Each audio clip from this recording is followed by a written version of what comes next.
Bueno, buenas tardes. Estamos en la segunda conferencia de prensa brindada por Alejandra Casado.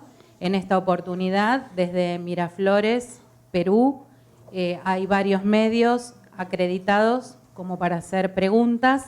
Así que, bueno, cada uno, cuando reciba el micrófono que pide para preguntar, debe presentarse, decir de qué medio es y de qué lugar, y emite la pregunta, ¿sí? Así que no sé quién quiere empezar.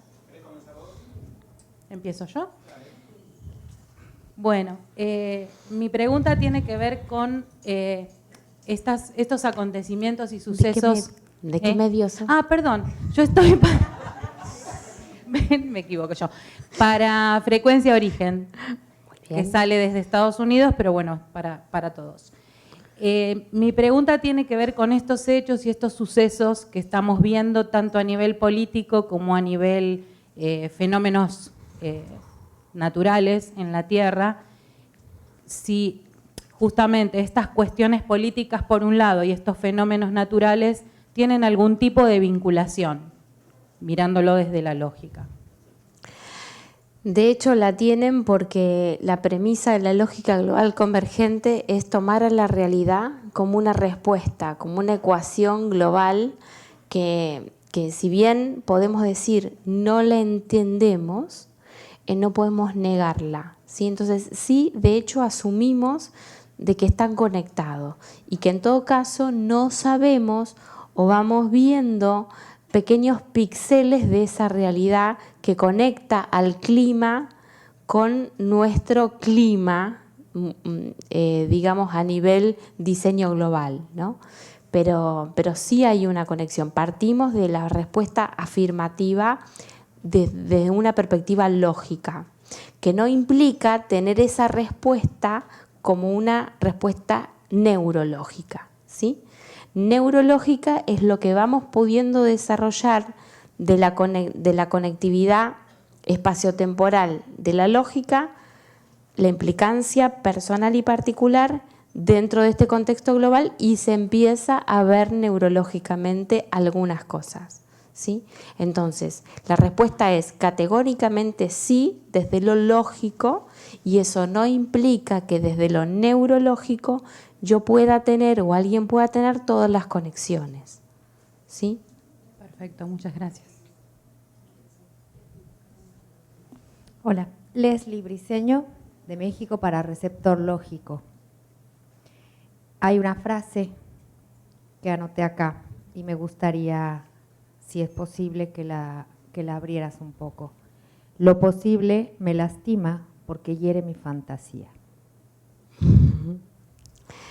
Bueno, esa frase se está refiriendo a lo que es el conflicto del receptor que llamamos herido en la izquierda. Herido en la izquierda es una identidad que es netamente positiva y que no tiene el acceso, no se vincula con el aspecto negativo de ese positivo. Por lo tanto, a lo que es así como es, lo percibe como algo dado o como una suerte de condena o beneficio, no importa, pero es algo dado, ¿no? Y que es algo que eventualmente no puede cambiar. Entonces, que tiene que convivir, acostumbrarse con eso. Entonces, lo que hace es empezar a vivir de fantasías, ¿sí? Entonces, va a tener una fricción entre la realidad y la fantasía, ¿sí? Y lo que es posible para su realidad le va a fracturar su fantasía. Por eso es que nunca puede pararse en su posibilidad real, porque va a estar hiriendo a esta fantasía, ¿no? Esta fantasía que respira a través de la fantasía. El inconsciente biológico está engañado, entonces no se conecta de manera real, sino de manera fantástica. Entonces, bueno, simplemente viendo la lógica de esto comienza a cambiar, ¿sí? Simplemente viendo las nociones espaciotemporales que provocan la herida del receptor izquierda, ya no más produce un aire, ¿sí? Eso empieza a generar conexiones con el negativo del diseño, conexiones reales con el negativo del diseño. La fantasía empieza a ocupar un lugar menor y la realidad un lugar mayor. Pero ya ese lugar mayor es un lugar respirable. ¿Sí? Bueno. Gracias. Mi nombre es Sandra Castañeda Calvo, Acceso Directo Global, programa de radio emitido desde Chile y Argentina. La pregunta puntual sería, si estamos en este momento en un juego de luchas por la energía, cuando la energía es ilimitada, desde la lógica global convergente, ¿qué sería energía? Bueno, la energía tiene una trastienda y eso es lo que nosotros no vemos. Y a eso que no vemos lo llenamos con una fantasía. ¿Sí? Entonces, corremos en búsqueda de una energía que represente todos nuestros deseos. Pero en definitiva, lo que subyace a esa energía es una lógica. Esa lógica está en una situación de desdoblamiento de espacio-temporal y produce un desplazamiento de las posibilidades. Ese desplazamiento, ese correr de la posibilidad es energía. O sea, en la corriente tú colocas el dedo en el enchufe y vas a tener energía, ¿no? Entonces, eso si no tiene una vía de aplicación directa, o sea, si no tiene algo a donde enchufar, la energía se convierte en función de determinada cosa, o sea, se dispara con un propósito. Si no se dispara con un propósito específico, se dispersa. Entonces, si la persona no es consciente de hacia dónde se va a desplazar, la energía no lo va a acompañar. O sea, hay un negativo que tiene que darle la entrada a ese positivo. Entonces, energía simplemente sería ver el aspecto positivo de lo que es la lógica en negativo. Por eso a la letra E, la ciencia linealmente la conoce como energía o la simboliza como energía. En lógica global convergente la E es lógica, ¿sí? Y el palito que separa a la izquierda lo que brinda es conexión con la derecha. Los 3 puntos, ¿sí? Desde el punto más alto, desde el punto medio y del punto base. O sea que está desplazándose hacia una posibilidad. ¿Sí? Entonces lo que hace la lógica es eso, es pararse en la izquierda y desplazar posibilidades como la fuente trifásica, ¿no? Tuc, tuc, tuc. O sea, la estructura lógica es lo que le da el desplazamiento a lo que nosotros llamamos energía. ¿Sí? No, si no hay finalidad, en fin, toda la estructura espacio-temporal tiene que ver con eso. No sé si la pregunta está contestada desde donde fue preguntada, pero...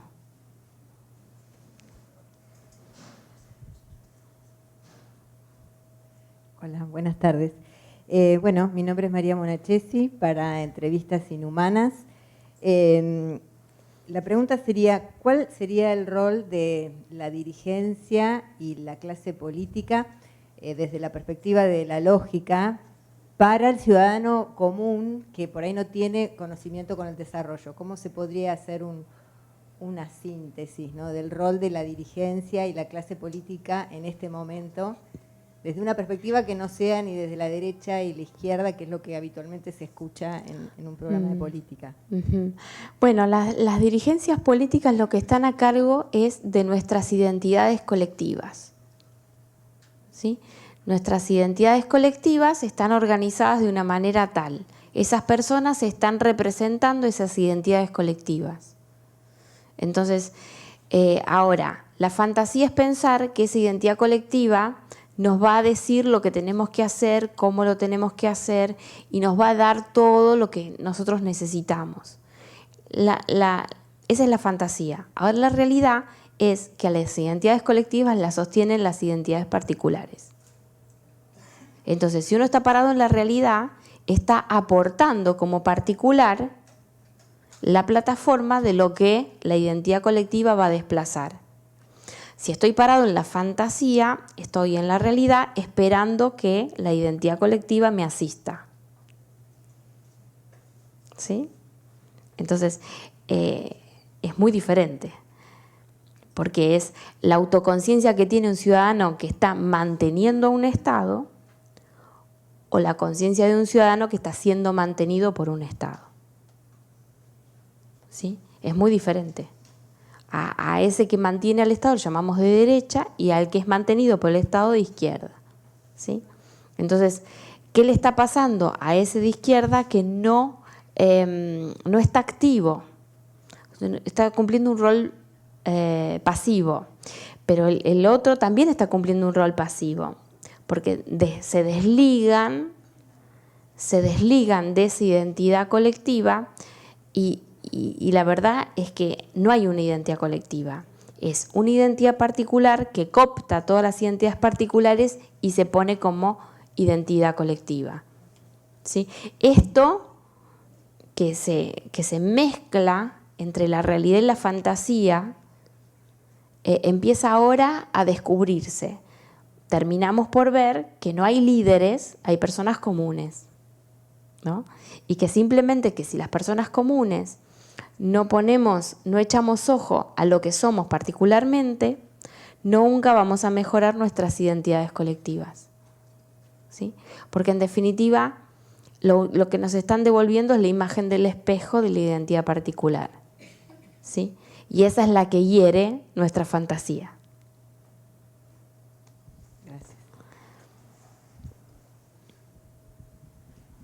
Me llamo Juaní Moral, desde Hipervínculo Tierra, y para preguntarte el tema de la educación, la problemática que estamos teniendo con los niños, que ya empiezan a ver la vida desde otro punto de vista, no quieren ir al colegio, y ahí estamos viendo un poco de problemática en eso. ¿Cómo lo ves tú desde la ley? Oh, qué tema. Lo que pasa es que es muy amplia la pregunta. La educación, yo no creo en la educación institucional. Yo creo que si no tomamos la conciencia desde la particularidad, podemos utilizar a la educación institucional para educarnos, ¿sí? Podemos utilizar hasta los errores de la educación para educarnos, ¿sí? Entonces, ¿qué pasa? Que yo desvalido categóricamente que el Estado nos eduque, ¿sí? Yo desvalido categóricamente que las instituciones como identidades colectivas eduquen al individuo particular, ¿sí? O sea, el individuo particular nace y cada vez más con un nivel de autorreferencia y de autoconciencia muy distinto que los tiempos antiguos. Entonces, eso es lo que quizás no se está comprendiendo, ¿sí? No se está comprendiendo que el niño no va a dejar de autoeducarse a través de su entorno.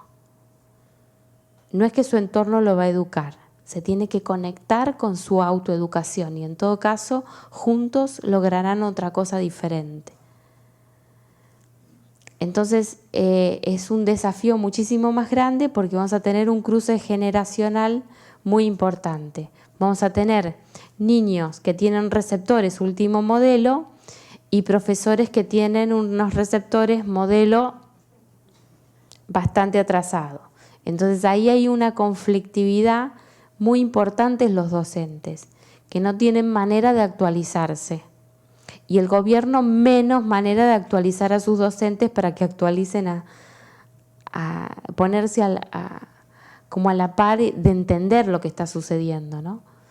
Entonces, pienso que mis hijas van a las escuelas normales, con todos los errores, pero procuro darles una lógica para que eso que ven las eduque también.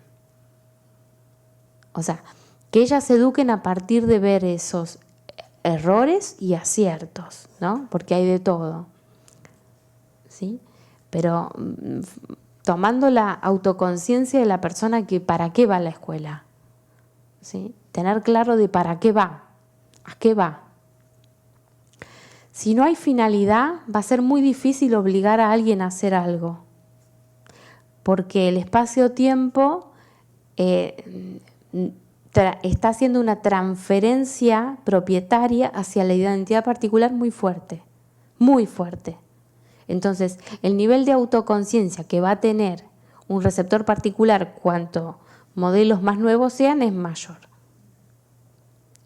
Y si no comprendemos de qué va el cambio de las aperturas temporales, es lógico que cada vez tengamos más carpetas médicas en las escuelas, cada vez tengamos más maestros agredidos por padres y por alumnos, y por supuesto tengamos un montón de otras conductas que se vayan a ir mostrando, producto de toda esta distorsión que no tiene manera de ser canalizada dentro del diseño convencional, ¿no?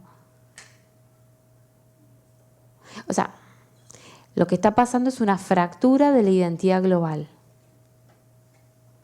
Esa fractura de la identidad global es porque está naciendo la identidad particular en una autorreferencia arrasadora. Ahora, dentro de esa autorreferencia arrasadora es poder encontrar el hilo de criterio que termina organizando el caos, ¿no? ¿De dónde viene esta transferencia propietaria? Viene del receptor tierra, y si comprendemos eso, entramos en un eje que nos va a garantizar la libertad como receptores particulares, pero también un nuevo mecanismo de autoconciencia, tanto particular como global. Es una conciencia espaciotemporal distinta. Entonces, bueno, el problema de los docentes es muy amplio, pero terminan siendo los semáforos que están avisando que la conexión con las nuevas generaciones está fallando. Entonces ellos lo que hacen es pedir más sueldo, por lo menos en la Argentina, porque dice algo que me justifique al menos este infierno que tengo que abordar diariamente, ¿no?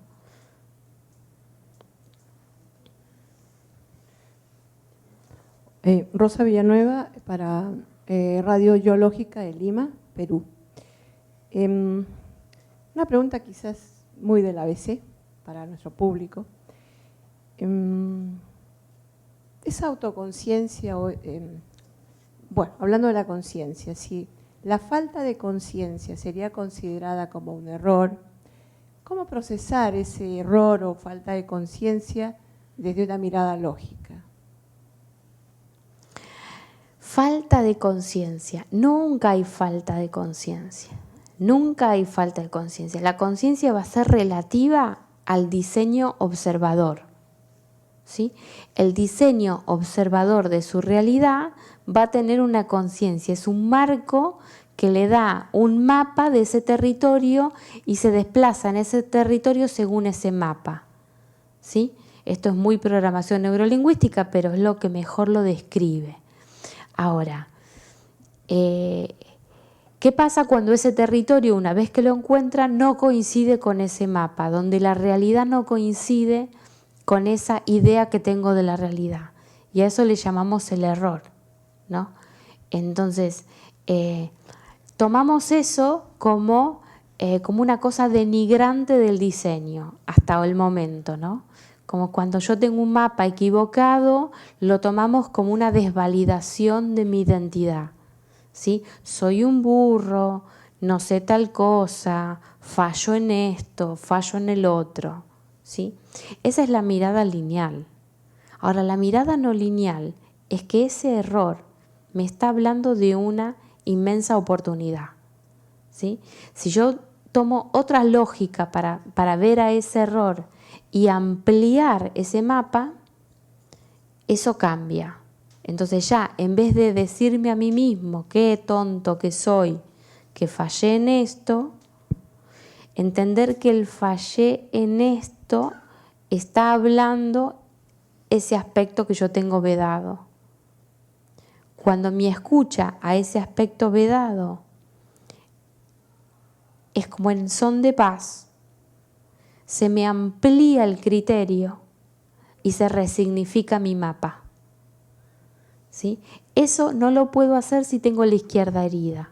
Si tengo la izquierda herida, me voy a sentir un tonto, un burro, un inservible, un inútil. Y todas esas descalificaciones hacen que yo no pueda utilizar el error en positivo. Lo uso como un elemento de tortura. ¿Sí? Básicamente es eso. ¿Sí? El castigo, la burla, la referencia externa, el papelón, el ridículo, todas esas cosas culturalmente van a empezar a mutar y a cambiar. ¿Sí? Vamos a entrar en un contexto donde la derecha se va a democratizar. Y esto significa que culturalmente el error se va a volver ese elástico que te permite tomar distancia del ser, verlo, y entonces cuando vuelvo al ser está reconfigurado. Tomo distancia del ser, lo veo, vuelvo y está reconfigurado. ¿Sí? Pero ese es un cambio en la lógica de la cultura que tiene que comenzar a mellar y a filtrar para que haya una aceptación cada vez mayor, ¿sí? O sea, esto de que el error va a ser un indicador positivo y que nos está colaborando a todos, no solamente a uno particularmente, sino al contexto, porque cuando yo amplío mi mapa, soy más útil para los demás también. Por lo tanto, esta es la arista que no la estábamos pudiendo ver.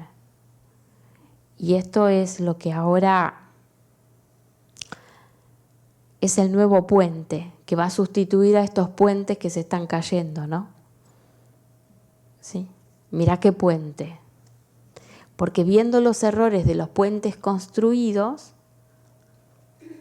vamos a generar mejores puentes. Y nos vamos a dar cuenta que la mirada tiene que ir más allá de la superficie, que tenemos que tener una mirada más de ingenieros, ¿sí? No tan de poetas, ¿sí? Te pinto un lindo puente, pero después te lo construyo de una manera que no sirve. Entonces, la mirada va más allá de la imagen, ¿sí? Entonces, nuestra mirada tiene que traspasar la imagen. Entonces, esa vista de ingeniero, ¿no? Realmente tener una mensura de lo que es un puente, de lo que es un tendido, de lo que es, porque estamos en una ilusión de que la vida es algo dado y no es algo construido por nosotros. No estamos formando parte activa del universo. Cuando estudiamos electricidad nos parece que lo hacemos por una salida laboral. Y en realidad es una invitación a formar parte de la electricidad. ¿Sí? Es una invitación a formar parte de la ingeniería. Es una invitación a formar parte, o sea, a tener un rol protagónico en eso que estoy estudiando. Y sin embargo, los docentes y los alumnos incluso van a estudiar para tener una salida laboral. O sea, eso parametriza su receptor de una manera que se vuelven impermeables. Jamás aprenden de electricidad, jamás aprenden de puentes, jamás aprenden de nada, porque nunca fue su propósito aprender algo. Solo tener una excusa para ganar dinero. Entonces, no se activa el inconsciente, no se siente incluido, no absorbe, porque no está incluido. No nos sentimos parte de lo que aprendemos. ¿Sí? Entonces, este marcador de supervivencia nos está jugando una mala jugada, porque si nos sentimos parte, el inconsciente empieza a filtrar con el consciente y es una cosa maravillosa. Por supuesto que voy a ser sin esfuerzo el mejor electricista y el mejor ingeniero cuando empiece a ver que eso no es el propósito para ganar dinero. ¿Sí? Porque si no es todo muy externo y a través del esfuerzo. Cuando el inconsciente biológico está incluido, no hay esfuerzo. No hay esfuerzo. O sea, si alguien hace esfuerzo por hacer algo, es porque está disociado de su inconsciente biológico. Gustavo Díaz, de programa Nadie nos guía, de Radio La Quinta Pata, y también para la revista Lógica del Vacío, de Buenos Aires. Mientras hablabas, Alejandra, hay muchos conceptos, muchos desarrollos,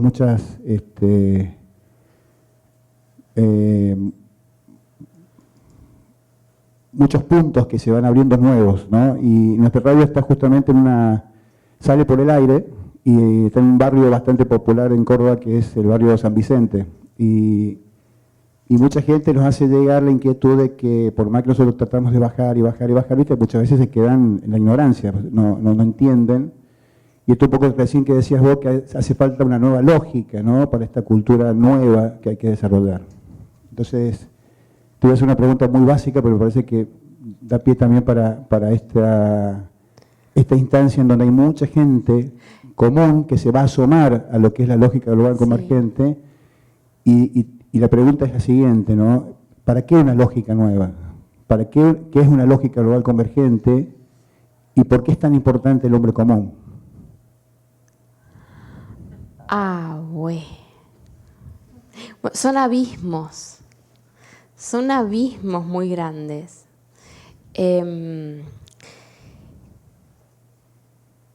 No sé, lo que ocurre es que quienes hemos tenido una gran y enorme resonancia, hemos fabricado una conciencia de otra dimensión y ahora, el desafío es bajarla hacia la dimensión que compartimos de manera colectiva.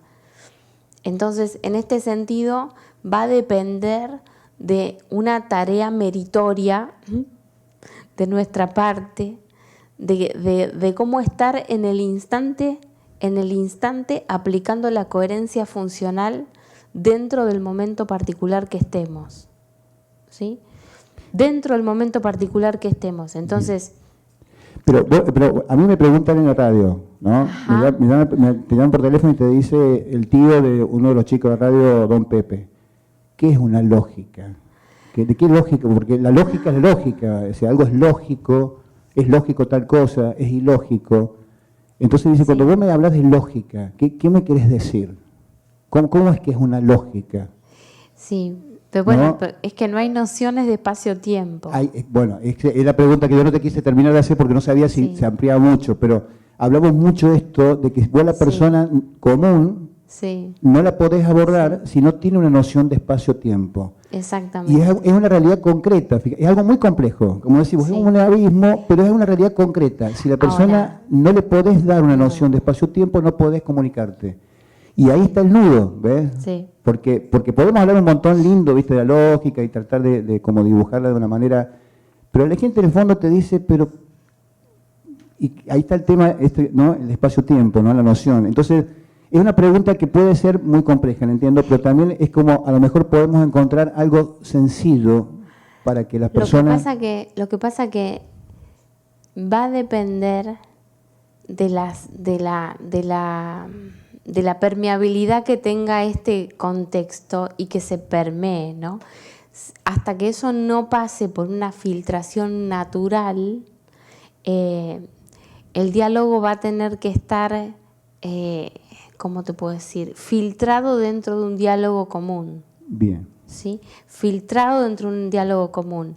Dentro de un diálogo común puedes hablar de una lógica espectacular y puedes hacer que la persona vea cosas que no veía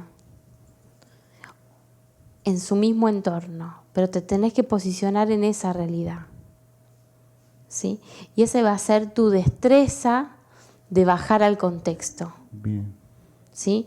Hace 2 días estuve en el banco pidiendo una tarjeta de crédito corporativa y entonces había una señorita que me preguntaba a qué me dedicaba, ¿no? Entonces, bueno, utilizando ese contexto, medianamente le empiezo a dar frases, ella me daba pautas, entonces yo redefinía las frases y entonces esa es una tarea mía por comunicarme con el contexto y una devolución donde yo voy a ver en base a su respuesta dónde está y entonces voy a elaborar otra frase para recepcionar eso, ¿sí? Y ahí va a haber una comunicación, ¿no? Pero quiero decir, voy a tener que adaptar lo que digo a lo que el otro puede comprender, ¿sí? Porque no le puedo hablar sobre cosas que el otro no tiene ni idea de que existen. Claro. ¿Sí? Entonces, si no tiene nociones de existencias multidimensionales, listo, no está esa ventana abierta para esa persona en este momento. ¿Sí? Pero de pronto, dentro de su contexto, de su realidad cotidiana, bueno, yo tengo diálogos con distintas personas, que en este caso te pongo la persona del banco o te puedo poner a algún amigo de mis hijas o alguna de ellas o una persona que me cruzo por la calle y tenemos un diálogo y aplico esa experiencia como una oportunidad para bajar al contexto. Por supuesto que hay veces que bajas para la miércoles y te sale espantosamente feo y parece que te pegas un culipatín, ¿no? Claro. Hablando con el otro, porque le tirás 4 o 5 parámetros que el otro dice, este está loco. ¿Sí? Entonces, bueno, haces culipatín, ¿no? Te deslizás y bueno, allá. Si vos la agarrás, si no le decís, no, vos no tenés resonancia, claro. Vos no pudiste bajar al contexto y lo vas a poner como que el otro no tiene resonancia. Bueno, está bien, es verdad. O sea, las dos cosas son verdad. Vos no pudiste bajar al contexto y la otra persona no le da la resonancia para llegar a otra dimensión. Pero digo, estos abismos hemos de entender quién está en condición de cruzarlos es el que tiene el acceso a otras nociones, ¿no? Si tenés acceso a otras nociones espaciotemporales, tendrás el desafío de ponerlo en el contexto. En el caso de hablar con la persona que me está tramitando algo en el banco, de hablar con la persona que vino de visita a mi casa por mis hijas, o etcétera, ¿no? Las distintas circunstancias que vas a tener delante te van a dar la oportunidad de que practiques traspolar de una dimensión a otra una lógica, ¿no? Que vas a tener que ponerla en ese contexto, no en el tuyo. Por lo tanto, si bien es muy bueno las palabras que vamos teniendo como un lenguaje específico, es un lenguaje específico en esa dimensión. Bájalo acá. ¿Ves? Claro, ese es el punto. Entonces tú, y eso es lo que está en nosotros desarrollar.